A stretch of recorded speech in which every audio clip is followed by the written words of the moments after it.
welcome to the shadowy heart of Algonquin folklore, where the forests whisper tales of terror and the lakes hide unspeakable horrors. In today's video, we're counting down the top 5 scariest creatures from the legends of the Algonquin people, whose stories have chilled the northeastern United States and eastern Canada for centuries. These aren't just monsters, they're warnings, woven into the fabric of a culture that reveres the balance between humanity and nature. So grab a blanket, dim the lights, and join us as we uncover the nightmares that stalk the Algonquin wilds. Let's dive in.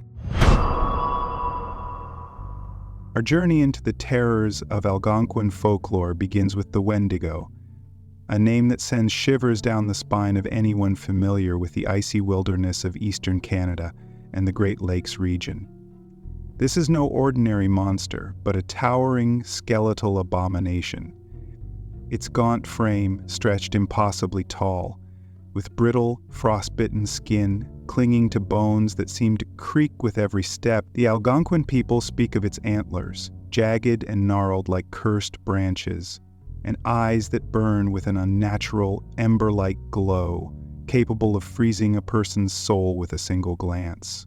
The air around a Wendigo grows heavy with a putrid stench, like rotting flesh left to decay in the snow, a warning that death itself is near. This malevolent spirit is born from the darkest human impulses, greed, desperation, and the taboo act of cannibalism during times of famine. Unlike a physical beast, the Wendigo's true horror lies in its ability to possess a person, seeping into their mind like a creeping frost, twisting their thoughts until they hunger for human flesh, turning friend against friend in a frenzy of betrayal.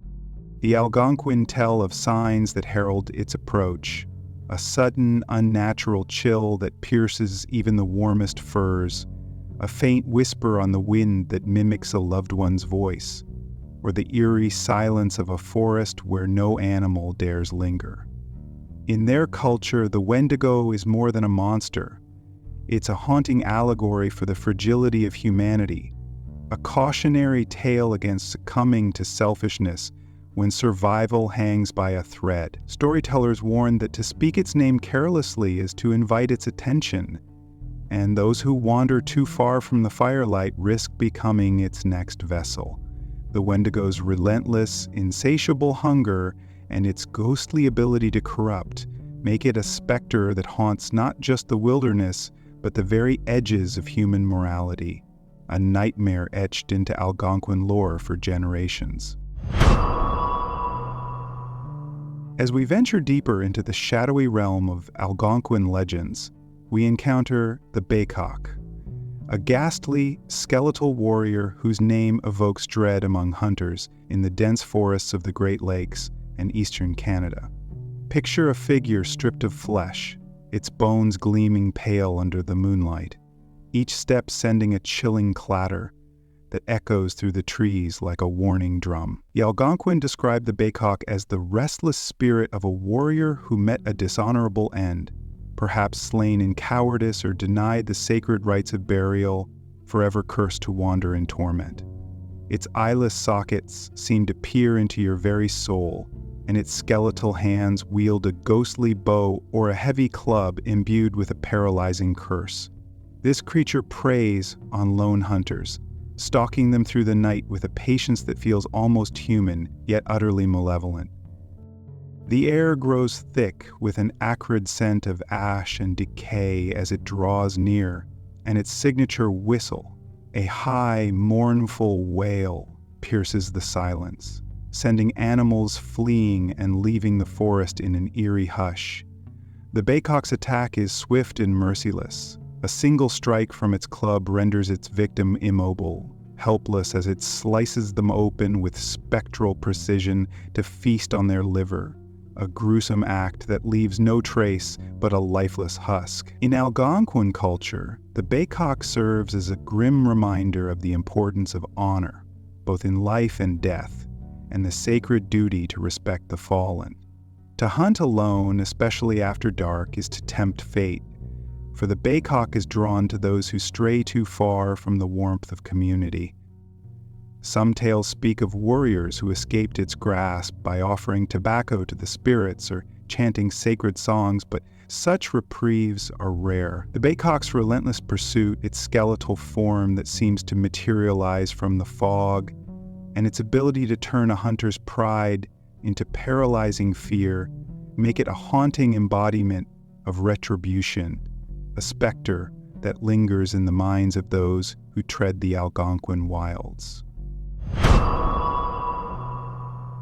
Our journey through Algonquin terrors now leads us to the misty riverbanks and rocky shores of the Great Lakes, where the Memegwesi lurk, deceptive water spirits whose small stature belies their sinister power.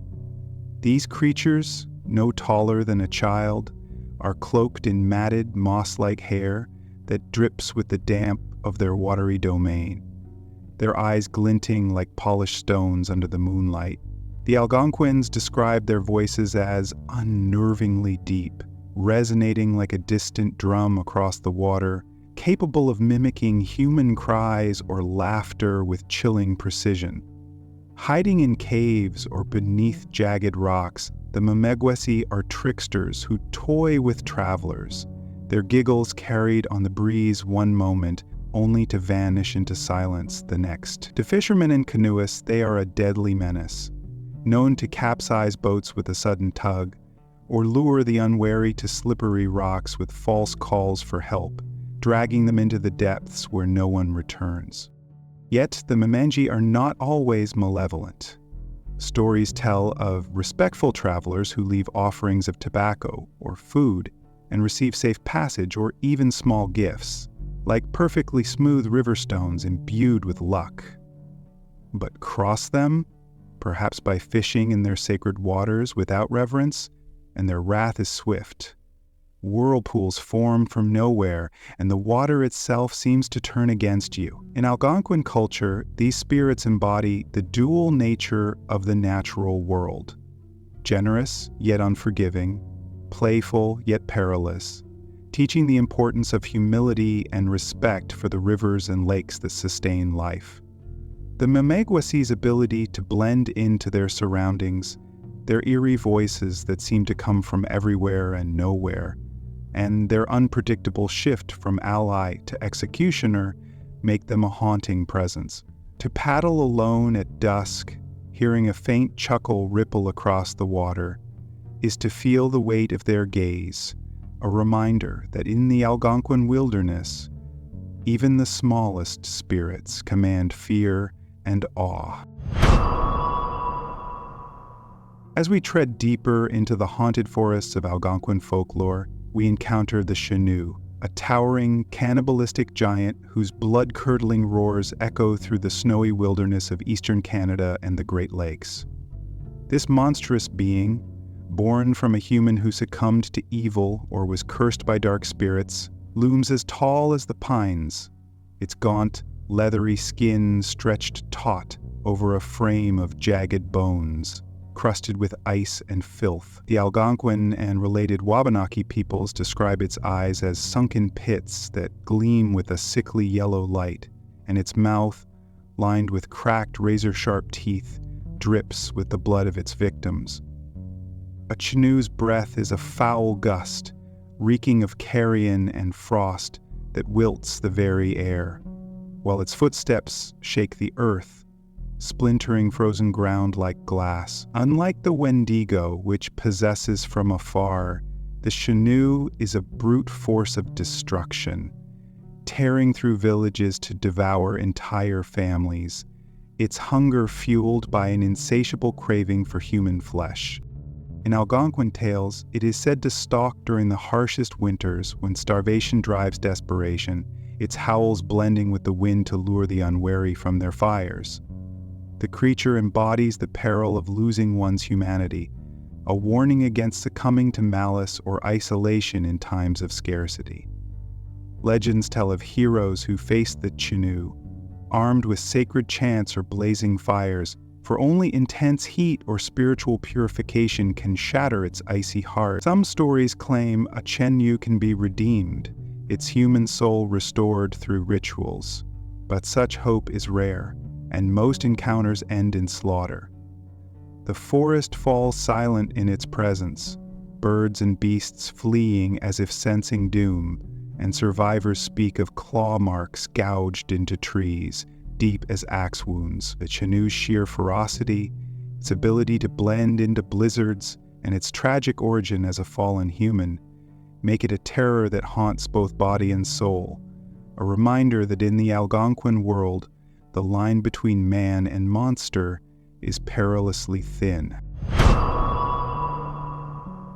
Our final descent into the terrors of Algonquin folklore brings us to the depths of the Great Lakes, where the Mishipeshu, the underwater panther, reigns as a majestic yet merciless guardian of the waters.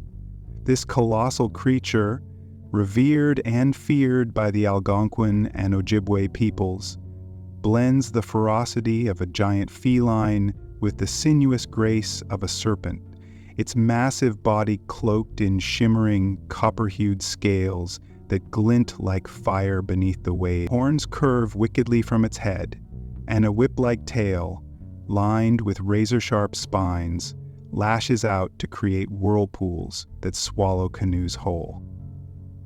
The Mishipeshu's eyes glow with an otherworldly light, piercing the lake's surface to fix on those who dare traverse its domain, while its roar, a bone-rattling bellow, churns the water into deadly torrent. The air above its territory grows heavy with a briny metallic tang, and ripples spread unnaturally across still waters, signaling its approach. As the protector of sacred copper deposits, the Mishipeshu is both a spirit of power and a harbinger of doom, sinking vessels or drowning those who fish or travel without offering respect. In Algonquin culture, it embodies the awe-inspiring might of the natural world, demanding reverence for the lakes that sustain life. Offerings of tobacco or prayers might appease it, granting safe passage, but its mood is as fickle as a storm. Those who disrespect its waters vanish beneath the surface, their screams muffled by the depths. Legends tell of warriors who sought its favor, only to be tested by visions of drowning or hypnotic lights that lured them to rocky shoals. The Mishipeshu's ability to command the elements, its elusive presence beneath serene waters, and its dual role as guardian and destroyer make it a haunting enigma.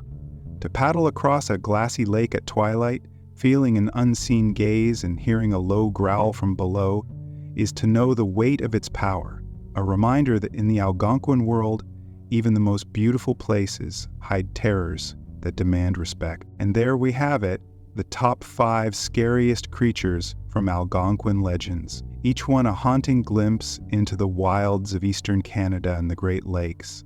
From the soul-chilling Wendigo to the majestic yet merciless Mishipeshu, these beings aren't just monsters, they're powerful stories woven into Algonquin culture, teaching respect for nature, community, and the fragile line between humanity and darkness. These tales have lingered for centuries, whispered around campfires, and now they're yours to ponder under flickering lights.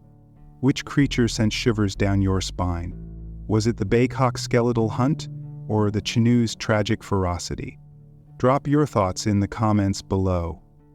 I read everyone, and I'd love to know what folklore you want us to explore next. If these terrors kept you glued to the screen, smash that like button, share this video with your friends who love a good scare. Subscribe and hit the bell so you never miss a dive into the unknown. Until next time, keep your eyes on the shadows and stay safe in the wilds. See you soon.